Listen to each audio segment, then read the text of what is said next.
The sun hung low over King's Landing, painting the Red Keep in hues of molten gold and crimson. In that late afternoon light, Eddard Stark, Lord of Winterfell and newly named Hand of the King, stood upon one of the highest balconies overlooking the sprawl of the city below. He felt the breeze touch his face and found it heavy with the scent of smoke, sweat, and uncertainty. His north-born sensibilities made him wary of the endless throng of people and the labyrinth of stone towers that enclosed them.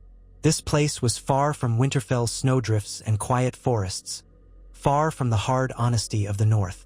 Here, secrets multiplied like fleas on a stray dog. And among all those secrets, one weighed upon him more than any. It was a secret that, if revealed, would change the course of the realm. Yet Ned Stark had come to a decision. The truth would no longer remain in darkness. He had wrestled with this choice since the moment he departed Winterfell. That painful night so many years ago, the Tower of Joy, and the promise he had made to his dying sister. Those memories would not let him rest. Every day he recalled the promise. Every night he dreamed of Lyanna Stark's eyes. She had begged him, "Promise me, Ned." And so he had, taking an oath that he would protect her child, the son of Rhaegar Targaryen. Jon Snow had grown up knowing only the cold ramparts of Winterfell, believing himself a bastard who shared no mother with Robb, Sansa, Arya, Bran, or Rickon. He had never suspected the magnitude of the blood that coursed in his veins. If Ned did nothing, Jon might live out his life in the Night's Watch or as some lesser retainer in the north, never knowing the truth of who he was. But secrets that weighed upon a man's heart for so long could twist him, break him. Ned had seen the consequences of lies. The realm had bled for such lies already. King Robert Baratheon was a close friend to Ned, or had been, once upon a time. Ever since Robert ascended the Iron Throne and took a Lannister queen, there had been a lingering distance between them. There were still fond memories of their youth, but Ned knew the man's hatred of Targaryens had only grown with every passing year. By the time Ned arrived to serve as Hand, the Seven Kingdoms were rife with rumors of Viserys and Daenerys Targaryen living in exile across the Narrow Sea. No mention was ever made of another Targaryen child, one believed dead in infancy. The realm was at peace, or so everyone claimed, but Ned sensed the fractures. He could practically feel them with every conversation in the Red Keep. That feeling only sharpened the edge of his resolve. He could no longer keep this hidden. He would not play the same game of deceit as the Lannisters or the Spymasters. Honor demanded that he lay everything bare, no matter the cost. On the day before he was to speak his truth, Ned paced alone in the Godswood of the Red Keep. The weirwood tree here was small compared to Winterfell's ancient heart tree. Its face was barely carved, and its bark looked as if it had never tasted true northern cold. Still, Ned knelt beneath its red leaves and prayed to the old gods to guide him, to forgive him for the lie he had lived for so many years. He did not ask for success. He did not ask for vengeance. He only asked for the strength to do what was right. When he finally rose, he felt the old god's silent witness press upon him. He had made his choice. He would not dishonor Lyanna by concealing her son any longer. Cersei Lannister's eyes narrowed with suspicion when Ned informed the small council he had an urgent matter to discuss before the king. Varys, Littlefinger, and Pycelle were present, along with Renly Baratheon. They exchanged furtive glances, each no doubt imagining different intrigues. The question of Jon Arryn's death still hung in the air. They all remembered that the former Hand had died suddenly, whispering about something concerning the royal lineage. Ned's statement that he had a delicate issue to raise drew immediate interest from Varys, who blinked his soft eyes and inquired with gentle courtesy. "Is it a matter of coin?" asked Littlefinger, feigning boredom.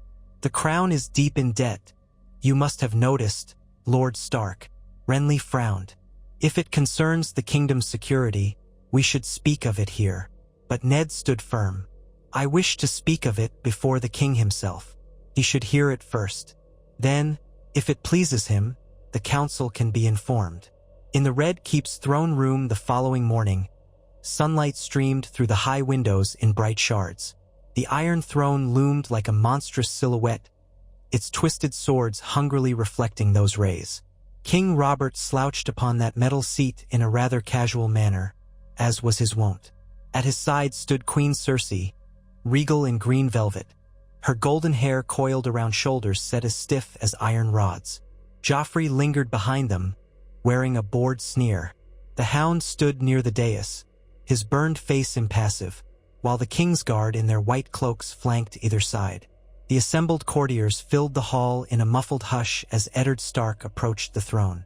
Ned spared a moment to glance at Sansa, who stood with the other ladies. Her worried gaze told him she sensed something momentous was about to unfold. Arya was nowhere in sight, likely kept from the throne room by Septa Mordane or wandering in secret corners. Ned inhaled deeply. Across the hall, Peter Baelish fingered his small beard. Varys watched from the shadows, a glimmer of curiosity on his face. Grand Maester Pycelle clutched his chain of office, blinking owlishly.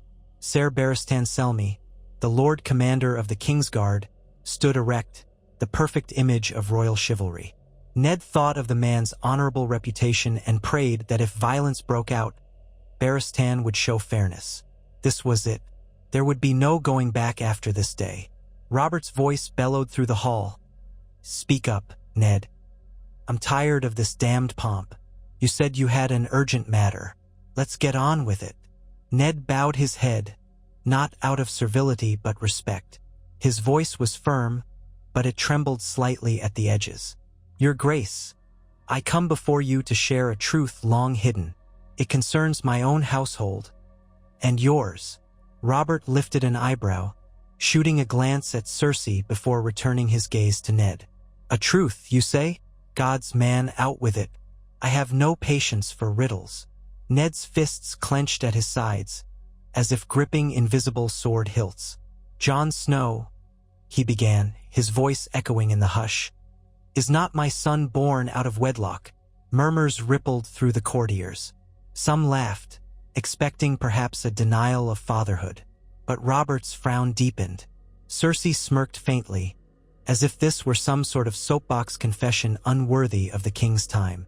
Ned continued before the hush was lost entirely. "Jon is the son of your late betrothed, Lyanna Stark, and Prince Rhaegar Targaryen." The silence that followed was absolute. In that instant, the throne room became a realm of stunned faces, pounding hearts, and thunderstruck nerves. It lasted only a moment before Robert barked a derisive laugh. He slapped a hand on the arm of the Iron Throne. "Is this some jest, Ned?" he demanded, though his tone carried a note of uncertainty that belied his attempt at bravado. Ned stood straight, his gray eyes unwavering. "I wish it were a jest, Your Grace. I would give anything for it to be false. But it is the truth. On her deathbed, my sister pleaded with me to protect her son. She feared for his life after the war. I promised her I would safeguard him, even if it meant claiming him as my bastard. This is the vow I made to Lyanna with her last breath." Cersei's green eyes flashed, and she took a step forward, her voice smooth and cold, like a steel blade drawn in the dark. "Do you understand what you're saying, Lord Stark? You stand before the Iron Throne, proclaiming there is a Targaryen heir under your protection? A Targaryen rightful to what? The same throne my husband sits upon." Robert's face flushed red as if he might strike Ned himself. He reached for the hilt of a hunting dagger at his waist, but he did not unsheath it. His breath came out in heaving gasps. "You dare speak this name in my hall?" he shouted, rising, the swords of the Iron Throne scraping ominously behind him. "The Targaryens are finished. We destroyed them, Ned. We destroyed them all. Rhaegar is dead. His children are dead. All of them." Ned swallowed hard. "Not all." His voice was quieter but unyielding. "Jon is living proof of that." A ragged hush fell over the throne room. No one dared to speak. The silence was thick enough to choke on. Then Robert seemed to sag, whether from disbelief or betrayal. He turned to the crowd, scanning their faces for any sign of a lie. He stared at Ned with furious eyes, a swirl of old grief and anger rising in him. "Do you mean to usurp me, Ned? Is that what this is? The Starks' plan to seat a Targaryen whelp on the throne?" Or is this some last cruelty from beyond the grave, from Rhaegar and your precious sister? Ned shook his head quickly. I have served you faithfully for 15 years. I do not seek to put Jon on the throne. I only wish to clear my conscience and stand by the truth. This is no ploy, no trick. I beg you to understand that. I have withheld the truth because I feared your wrath, and because Lyanna begged me to protect him. Robert's anger flared, but there was confusion mingled with it. He whirled to glare at his queen, then at the assembled lords. Joffrey took a step back, looking alarmed. His lips parted in shock. Cersei's mind seemed to race, and she deftly schooled her features into a mask of icy calm. Varys stood with his hands clasped, giving no hint of his thoughts. Littlefinger quirked an eyebrow, a half-smile playing on his lips, as if some part of him found the whole thing delightfully scandalous. Finally, Robert's voice came in a low growl that rattled through the hall. Call for the boy. At once, a pair of gold cloaks hurried to fetch Jon Snow, who had arrived in King's Landing with Ned but kept mostly to himself, overshadowed by the splendor of the city. The tension in the throne room churned like a gathering storm. Sansa's face went pale. Arya, who had slipped in from a side door, was gaping at her father in disbelief. The crowd parted as the guards eventually led Jon forward. He was uncertain of why he'd been summoned, still dressed in plain leathers. His dark hair was tousled, his gray eyes wary. He cast a quick, anxious look at Ned, then bowed clumsily to the king. Robert's eyes bored into the lad. The entire court seemed to hold its breath. For a long moment, Robert said nothing, only studied Jon's features, searching for a hint of Targaryen silver or violet eyes. But Jon's hair was black, his eyes gray as a winter morning. The lines of his face, though reminiscent of a Stark, bore faint echoes of something more subtle, perhaps the high cheekbones of Rhaegar or the shape of Lyanna's eyes. The king stared, and a muscle in his jaw twitched. "Speak, boy," Robert barked at last. "Is what your lord father says true?" Jon swallowed, confusion roiling within him. "My lord father has claimed that I am the son of Rhaegar Targaryen? I don't know what to say, your grace. I've never known anything but Winterfell." Robert's rage flared again. "You see what kind of jest this is, Ned? The boy doesn't even know." But Ned stepped forward. "He doesn't know because I never told him. I kept this secret from everyone. Jon believed he was my bastard, but I assure you, Robert, it's no jest. My sister Lyanna gave birth to this boy shortly before she died. The Tower of Joy, I told you once that she died there, among Kingsguard loyal to Rhaegar. They were protecting the prince's unborn child. Now that I can no longer stomach this lie, I lay it bare, though I know the consequences will be grave." The hush that followed was shattered only by the irregular pounding of Robert's heart, audible in the thick silence. Then, unexpectedly, the king turned away from Ned and strode toward the door, face contorted in fury. Onlookers hastily scrambled aside, not daring to obstruct him. With a shouted oath, Robert shoved a lesser courtier out of his path and disappeared from the throne room. The clang of the door behind him echoed in the emptiness he left behind. No one moved. The courtiers exchanged anxious glances, as if unsure whether they should chase after their king or remain. Queen Cersei stood rigid, her lips pressed into a thin line of fury or calculation. At last, she made a slight gesture with her hand, and the hound stepped forward to escort her from the dais. The Lannister guards followed. Everyone else seemed suddenly disoriented, uncertain whether to kneel, speak, or remain silent. Ned placed a hand on Jon's shoulder, feeling the boy tremble under his grip. All around them, eyes bored into Jon Snow, as if seeking some sign of dragon wings or Targaryen madness. Jon's cheeks flushed. He opened his mouth to speak but found himself overwhelmed with shock. All his life, he had felt the stigma of being a bastard in Lord Stark's household. Now he was being told he was not a Stark at all but a Targaryen prince? The magnitude of that revelation pressed on him, threatening to crush whatever sense of self he'd built over 16 years. Word spread through the Red Keep like wildfire. Before long, Every corridor rang with whispers of Jon Snow's parentage. Ned Stark's open confession threatened to shift alliances across the Seven Kingdoms. Though Robert was nowhere to be found, the small council reconvened, minus the king. Renly Baratheon stood by a window, arms folded, while Pycelle wrung his hands and mumbled that this was a matter for the king's justice. Varys feigned wide-eyed innocence. He had known, or at least suspected, something about the reason Jon Arryn died.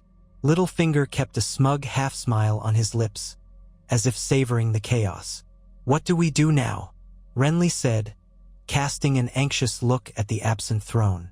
"If the boy truly is a Targaryen, by the old gods and the new, Robert will want his head. He'll want them both in chains, boy and man." Varys clasped his hands in front of him. "My lords, we must proceed carefully. This is not a matter to be taken lightly. The king's temper, especially where Targaryens are concerned, is not easily soothed. We risk war or at least widespread unrest. And war could tear this realm apart." Littlefinger tapped his chin. "War? Perhaps. But consider the possibility that we contain this. Lord Stark is no fool. He must know the risk to his life by doing this. If Robert condemns him, the North may rise in arms. If the boy truly has Targaryen blood, does it give him a claim on the Iron Throne? By some accounts, yes. The rebellion was built on the premise that all Targaryens had to die. But one survived, and is now Ned Stark's ward. How will that play with the lords of Westeros?" Renly's face hardened. "We must find my brother. Without his clear directive, this small council is powerless." Cersei, who had been silent, at last spoke in a measured tone. "We will find the king, but mark my words, Eddard Stark will answer for his deception. My husband has waged war for less." And so it was that chaos took hold of the court. Over the next few days, Robert refused to hold any official audiences. He locked himself away in his chambers, drinking heavily, roaring at any who dared approach, except for his old friend Ser Barristan and a handful of guards. The city was alive with rumor. Some said Ned Stark had attempted to seize power. Others whispered that Robert had discovered Ned's bastard was truly a Targaryen rival. The Gold Cloaks were on edge, patrolling with far more vigilance than usual. In Flea Bottom, murmurs about a half-Targaryen boy in the Red Keep led to drunken brawls in taverns, especially whenever someone started praising or condemning House Targaryen's old rule. Sansa, from her vantage in the Red Keep, was at a loss. She felt no pride in being betrothed to Joffrey now. Her father had just made a public statement that could destroy all hopes of a future alliance with the crown. Arya, for her part, took to wandering hidden corridors and listening to servants. She found that half of them expected Ned Stark to be arrested any day. Others believed that the king would forcibly take Jon Snow from the Starks. Arya burned with anger at the idea of her brother, no, her cousin, being harmed. She was confused but resolute in her need to protect him. Yet no one told her what she could do. She was just a young girl, after all. She spent hours in the practice yard, stabbing at straw dummies, wishing that if the moment came, she'd have the skill to do something, anything, to protect Jon from the king's wrath. Meanwhile, Ned found that his authority as Hand of the King was tenuous without Robert's presence. He tried to go about the duties of governance, meeting with the city officials, but his every action was second-guessed or undermined by Cersei, who took delight in blocking his proposals. Varys remained politely neutral, Peter Baelish held the purse strings, and Pycelle spewed vague platitudes about the health of the king and the good of the realm. Ned felt more isolated than ever. At the same time, he received messages from lords in the north, some supportive, some panicked. The rumors had reached Winterfell, and the news was spreading across the entire continent that Ned Stark claimed he harbored a Targaryen heir. The day the king finally emerged from his chambers, word reached Ned that Robert was summoning him privately. Ned's heart pounded as he made his way through the corridors. When the king's guard opened the door to Robert's solar, Ned found the king hunched over a table covered in maps and empty wine jugs. His eyes were bloodshot, his face drawn, but there was a vestige of the old Robert, the warrior who had bested Rhaegar Targaryen on the Trident. A lingering wrath glimmered behind his gaze. Ned bowed stiffly. Robert did not bid him to rise, nor did he offer a seat. The king's fists clenched and unclenched on the table's edge, his knuckles white. "You broke my trust, Ned," he said in a voice that was raw. "All these years, you let me believe your sister died with no child. You let me kill Targaryens across the sea, for I believed them all. But one was right under my nose, under your roof." Ned stood. He would not lie now. "I did what I did to keep my promise to Lyanna. I believed correctly. I still believe that you would have killed the boy had you known." Robert let out a bitter laugh. "Too right. I would have. And now you tell me this? The Targaryens are the old enemy. Their name means dragons and tyranny. Ned, you think I can simply embrace this boy, raise a Targaryen as if he were one of my own? You're either mad, or you're playing a game I cannot fathom." Ned's eyes hardened. "I play no game. I stood by you in the rebellion because Rhaegar dishonored my sister and kidnapped her, or so we believed. But I also know Rhaegar was not the man the tales paint him to be. Lyanna loved him. They were wed in secret. She died giving birth to Jon. Whether you believe me or not, that is the truth. Jon is innocent, Robert. He is just a boy. You've known him. He's kind, honorable, no monster." A pained expression crossed Robert's face. "I see Rhaegar every time I close my eyes. I see him on the trident, rubies flying from his armor. And now you tell me he left behind a living legacy inside your household? You expect me to accept that calmly?" Ned paused before responding. "I expect nothing but the truth to be acknowledged. If you plan to kill him, I beg you to reconsider. He carries Street Arc blood as well. And we have peace now, Robert, at least on the surface. If you harm Jon, you will fracture the realm further. The North will not stand for the murder of my sister's son." Robert glowered. "The realm is already fractured. But you're not wrong. Another war might tear us apart. And if I kill this boy, my nephew, by some twisted turn of fate, how will I ever look you in the face again?" The king lifted his gaze and exhaled slowly. "Gods, how have we come to this, Ned?" Ned stepped closer, lowering his voice. "I know your pain, Robert. I know your hatred of Targaryens. They took Lyanna from you, but she was never truly yours to have. She loved Rhaegar. Perhaps that is the hardest truth for us both to face." Robert breathed heavily, tears of anger glistening in his eyes, though his pride would never let them fall. He turned away, pacing the solar like a caged animal. "You have placed me in an impossible position. My lords will call for the boy's head. The Lannisters will use this to drive a wedge between us. Already they are watching. If I spare him, they'll say I'm weak. If I kill him, I ignite the North. And we have 2 more Targaryens across the sea.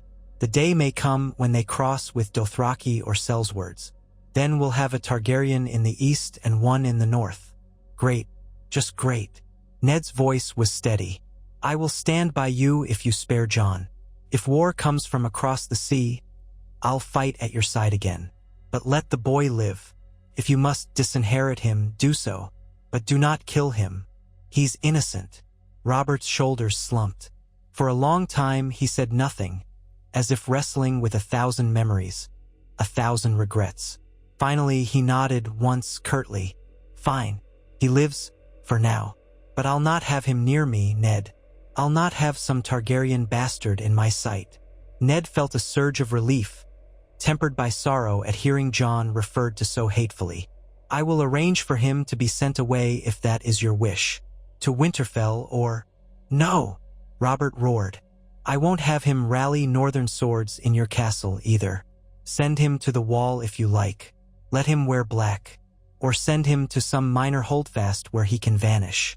But keep him out of sight, Ned. For all our sakes." Ned's jaw tightened. He had promised Lyanna to protect Jon, but he had also promised himself he would never let harm befall the boy. "As you wish, your grace. May the gods be with us." And he left the solar, heart heavy but somewhat steadied by the knowledge that Jon would at least live. Word of the king's reluctant decision spread through the keep, though details were hushed. Some believed that Robert was planning to imprison Jon. Others thought he might send him to the Night's Watch. The tension in King's Landing did not ease, however. Cersei glowered at Ned from across the council table, while Joffrey delighted in taunting Sansa about her father's treason. The Tyrells, Martells, Greyjoys, and Arryns all had their own private gossip networks. The Southern Lords whispered that House Stark was hiding a Targaryen pretender, while the Northern Lords whispered that the crown was poised to strike at the Starks. In the midst of this swirling storm, Jon Snow felt as if the world had shifted beneath his feet. He was no longer sure who he was or what place he held. Was he Jon Snow, the bastard of Winterfell? Or Jon Targaryen, the rightful heir to the Iron Throne by blood? He did not want a throne or the burden of royalty. All his life, he had longed only for acceptance, for a father who would claim him openly. Now he had that claim, but it came with a father who was long dead and a heritage that made him an enemy of the king. Ned tried to speak to him, to explain, but Jon couldn't find the words to voice his turmoil. He felt anger, betrayal, wonder, and grief all at once. He thought of Uncle Benjen and how he had intended to join the Night's Watch. Perhaps that path would be simpler now. He did not want to be a Targaryen if it meant giving up everything he knew. Still, the name alone weighed on his conscience. The Targaryens had been hated by so many, reviled for their cruelty under the Mad King. But from what little Ned shared, Rhaegar was said to be a different sort of Targaryen. A prince who loved music and jousting, who might have been a good king. Jon found no solace in those stories. They felt far away, intangible, like the half-remembered lines of an old song. Just days later, Ned formally stepped down from his role as Hand of the King. He could no longer serve a man who demanded the exile of his sister's son. In truth, Robert barely protested. The wedge between them had grown into a chasm. If not for the precarious state of the realm, Robert might have ordered Ned's immediate arrest for treason. Instead, he allowed Ned and his household to remain for a short time, though under watch by gold cloaks loyal to the crown. The queen was furious, but Robert ignored her protestations. He seemed lost in his own pain. At the same time, the news reached Tywin Lannister in Casterly Rock. The old lion wasted no time in dispatching riders and ravens, seeking advantage.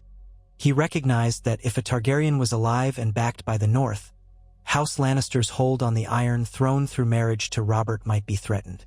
Cersei's letters to her father dripped with alarm. She demanded that Tywin come to King's Landing with an army if necessary to secure the city. Tywin, cautious as ever, weighed his options. He did not want open war unless there was no alternative. Still, he sensed that an iron-fisted show of strength might force Robert to take direct action against the Starks, which could spark a civil war. Further fracturing the realm, Stannis Baratheon on Dragonstone received the news with a stony expression. He had grown suspicious of the parentage of Robert's own children, having discovered certain details about their hair color and lineage. If Ned Stark was telling the truth about Jon Snow's Targaryen blood, was it possible that the truth about Joffrey and his siblings might also surface? Stannis had always been a man of law and rigid principle. Something about this entire situation stank of deeper lies. But he remained silent for the moment, uncertain how to move. Renly, younger and more charming, saw opportunity. He told his confidants that Robert's precarious hold on power might allow him, Renly, to position himself advantageously. In the north, Robb Stark, still at Winterfell, received Maester Luwin's raven with shock. He was too young to fully comprehend the intricacies of the realm's politics, but he cared for Jon as a brother. Now, the letters said that Jon was not his brother but his cousin, and a Targaryen. It was a concept that made no sense to Robb. Did that mean their love for each other was diminished? Of course not, but the label weighed heavily. Catelyn Stark, upon hearing the news, felt a swirl of complicated emotions. She had never truly accepted Jon in her household. Now that she knew he was not Ned's bastard, she felt more confusion than relief. The boy was Rhaegar Targaryen's spawn, after all, the same Targaryen line that had threatened her father's generation. Yet he was also Lyanna's child, a Stark by half.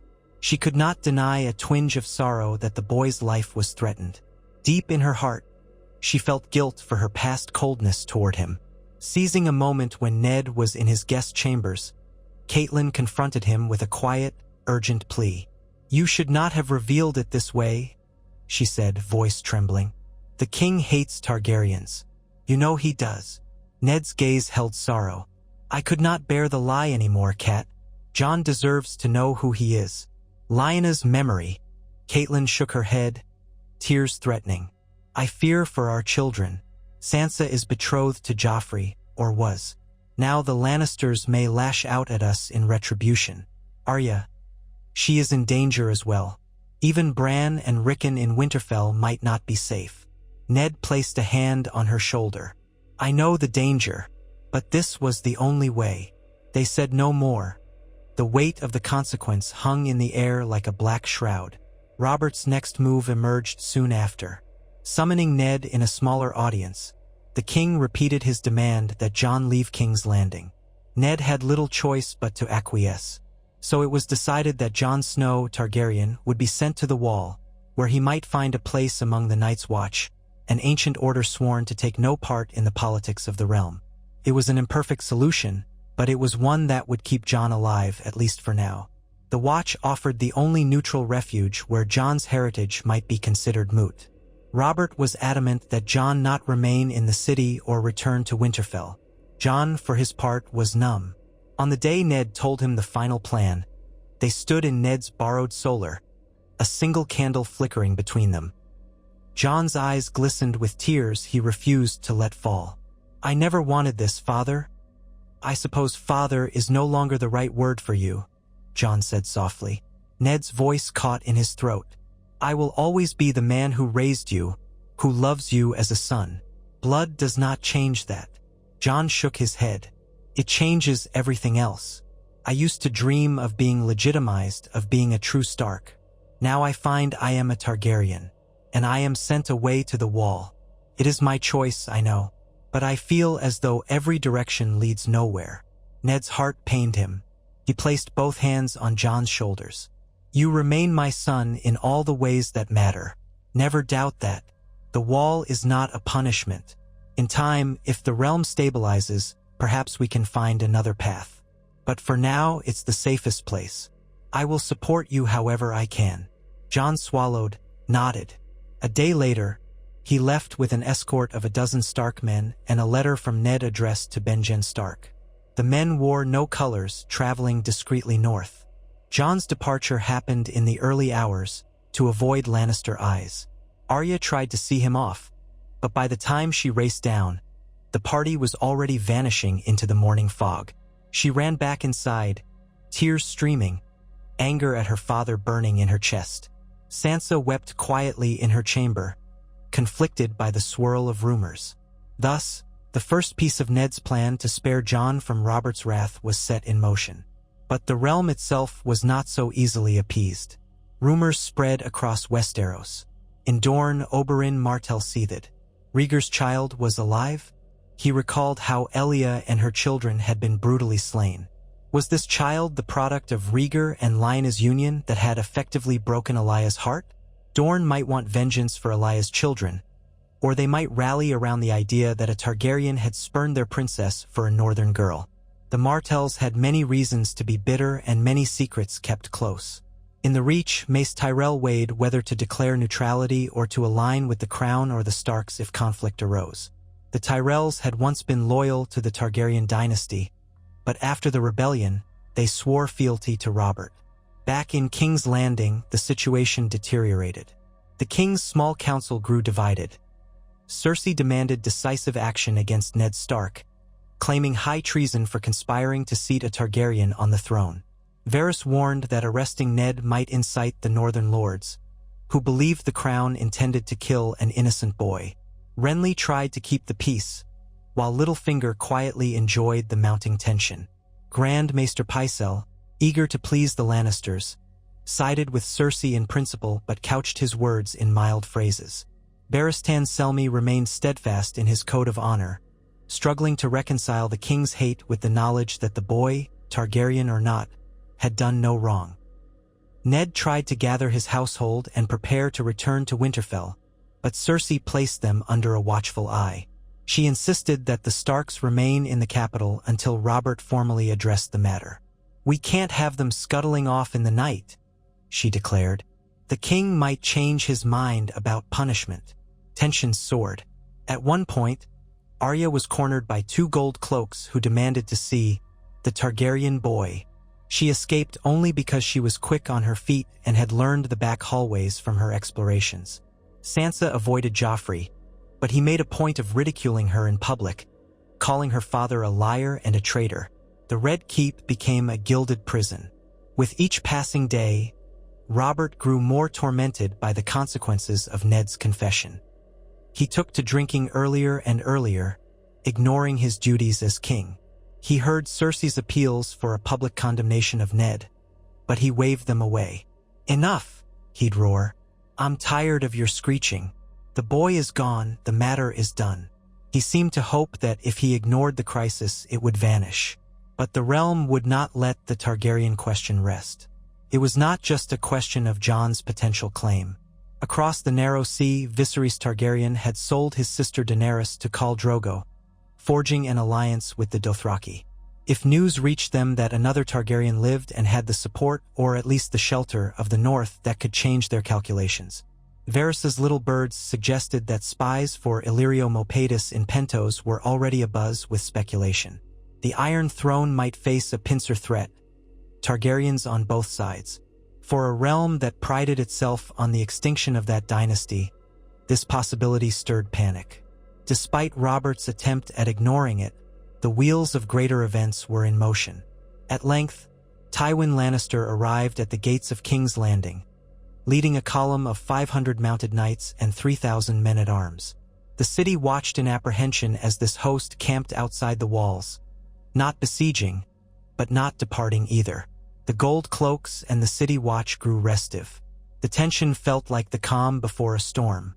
Tywin demanded an audience with the king, bringing with him Jaime Lannister, the Kingslayer, who had been stationed at Casterly Rock for some months. They came to the Red Keep in full regalia, gold armor gleaming, crimson cloaks fluttering. Tywin's green eyes were as cold as gemstones in a frozen river. Robert received Tywin in the throne room, with Ned and the small council present. The tension radiated like heat from a forge. Tywin's expression of disapproval was plain, though he bowed stiffly. Jaime stood behind him, eyeing Ned with open contempt. "Your Grace," Tywin said, "I have come to offer my counsel in these troubled times. My daughter tells me Lord Stark claims to harbor a Targaryen heir and has made public this fiction. I would know how your Grace intends to address the matter." Robert's scowl deepened. "We are not at war, Lord Tywin. There is nothing to address. The boy is gone, exiled to the Night's Watch. Let that suffice." Tywin's lips pursed. "You cannot simply allow a Targaryen to exist in your kingdom without retribution, else lords and commoners alike will question your resolve. Furthermore, the loyalty of House Lannister is tied to the security of the realm. We cannot stand idle while a threat to your rule grows." Ned bristled, stepping forward. "Threat? The boy is a sworn brother of the Night's Watch now, beyond inheritance and politics. He is no threat to anyone." Jaime let out a derisive snort. "And we're to believe that nonsense? A Targaryen with a sword in his hand is always a threat." Tywin held up a hand to silence Jaime. "Your Grace, I advise you to reaffirm your authority by demanding an oath of fealty from Lord Stark and clarifying the status of this Targaryen. If Stark refuses, or if the boy's existence incites rebellion, you must act decisively." Cersei, standing near the dais, nodded. "Father is correct. Show weakness, and the realm will devour you. House Baratheon and House Lannister cannot permit a rebellion to form around this Targaryen." Robert's mood swung between sullen fury and exhausted resignation. "You all speak of rebellion as if it's a surety. The boy's no more than 16. He's at the edge of the world in black rags, swearing vows of celibacy. How is that a rebellion?" Littlefinger murmured with a sly grin. "Rebellions have been sparked by less, Your Grace. It's about perception. The whisper of a Targaryen, still alive, can be enough to stir old loyalties or resentments. The cause becomes more important than the boy himself." Robert glared at Ned. Is this your doing? Are you raising your banners in the north? Ned stiffened. I have not called my banners. The north is loyal to the throne. We have no interest in making war on the realm. But we will not stand by if you come after Jon, or if you threaten us for telling the truth. A hush fell. Tywin's cold gaze slid from Ned to Robert. Your Grace, I suggest you demand hostages from the Starks to ensure no rebellion is planned. The boy you sent to the wall is no longer an issue if you hold a Stark child here as ward. Young Arya or Sansa, perhaps. Ned's hand flew to the pommel of his sword, his face going grim. You will not take my daughters as hostages. Robert slammed a fist on the arm of the throne. Enough! There will be no hostages. The boy is gone. Ned, if you plan no rebellion, swear it here before the realm. Tywin, take your men back to the Westerlands. I'll not have an army camping outside my city. You want to talk about incitement? That looks more like a prelude to siege than loyal counsel. Tywin's features did not change, though it was clear the dismissal stung. He bowed curtly. As you wish, Your Grace. I came only to ensure your safety. Go then, Robert spat. He waved them off, ignoring Jaime's glare and Cersei's haughty exit. With that, the uneasy standoff ended, though it solved nothing. The Lannister host lingered for another week, then gradually withdrew westward, leaving behind a contingent of Lannister bannermen in the city. Tension simmered, but no open conflict erupted, yet. Meanwhile, in the north, Jon arrived at Castle Black, escorted by the dozen Stark men. He gazed up at the colossal wall with awe and dread. Its icy ramparts towered over the bleak northern horizon. His uncle Benjen greeted him, quietly sympathetic but stern as ever. Benjen had not heard the entire truth, only that Ned wanted Jon in the Watch to protect him from court politics. But when Jon arrived, the boy's solemn air and the hushed words of his escort made it clear that something monumental had happened in King's Landing. Even so, Benjen did not press for details. The Night's Watch had its own secrets, and he knew how to keep them. Jon took his vows before a heart tree in the haunted forest, speaking words ancient and unchanging. Hear my words and bear witness to my vow. In that moment, as he said, I shall wear no crowns and win no glory. He felt a strange solace. His past, his name were cast aside.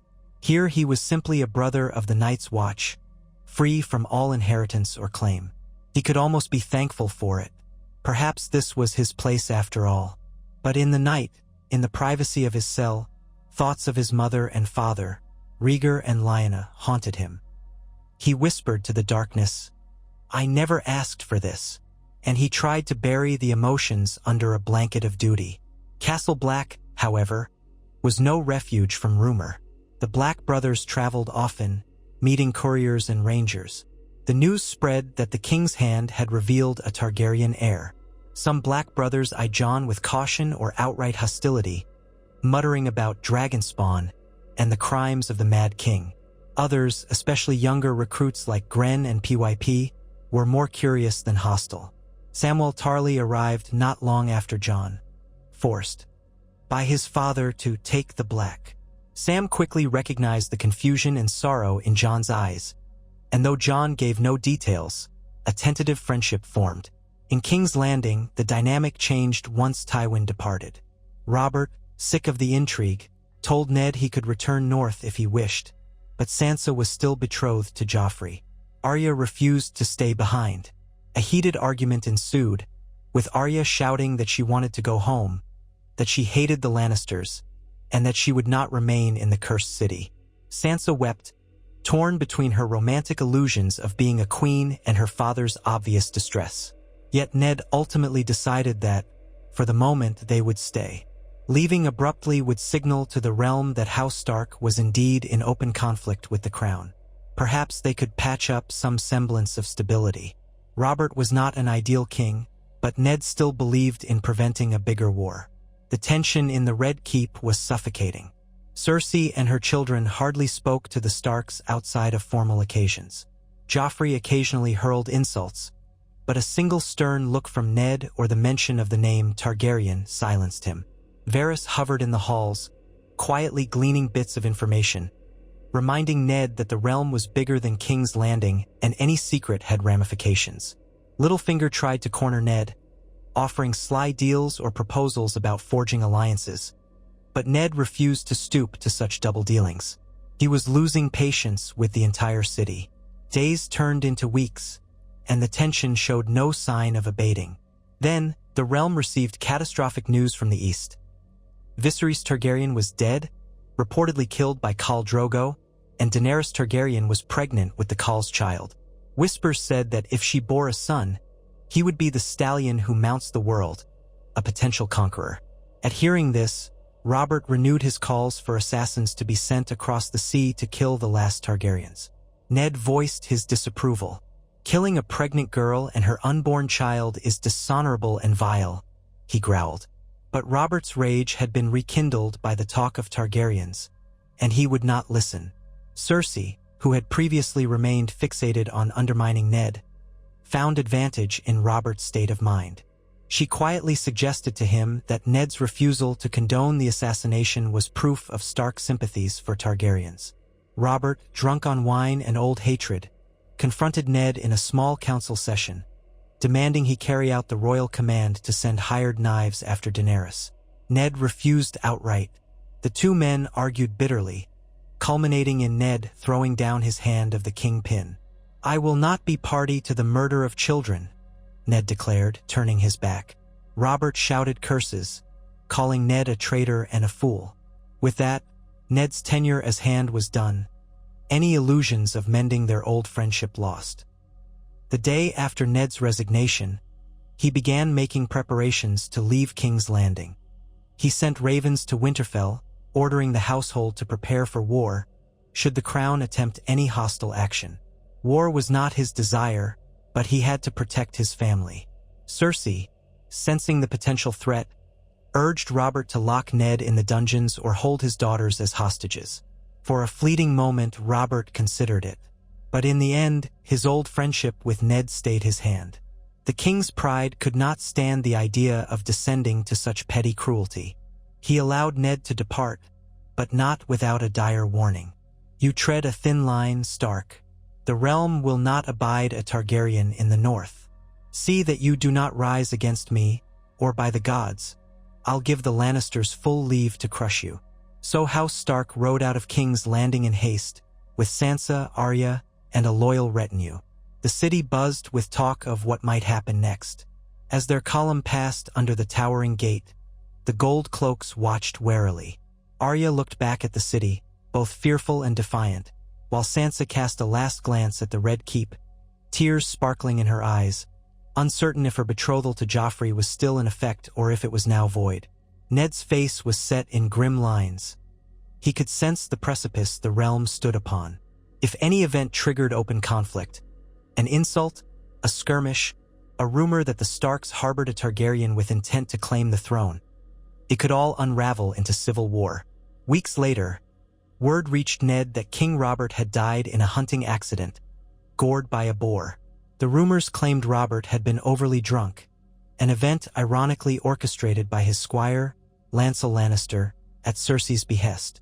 Joffrey had proclaimed himself king with his mother's blessing, ignoring the rightful claim of Stannis as Robert's elder brother. Suddenly, the Lannisters controlled the Iron Throne.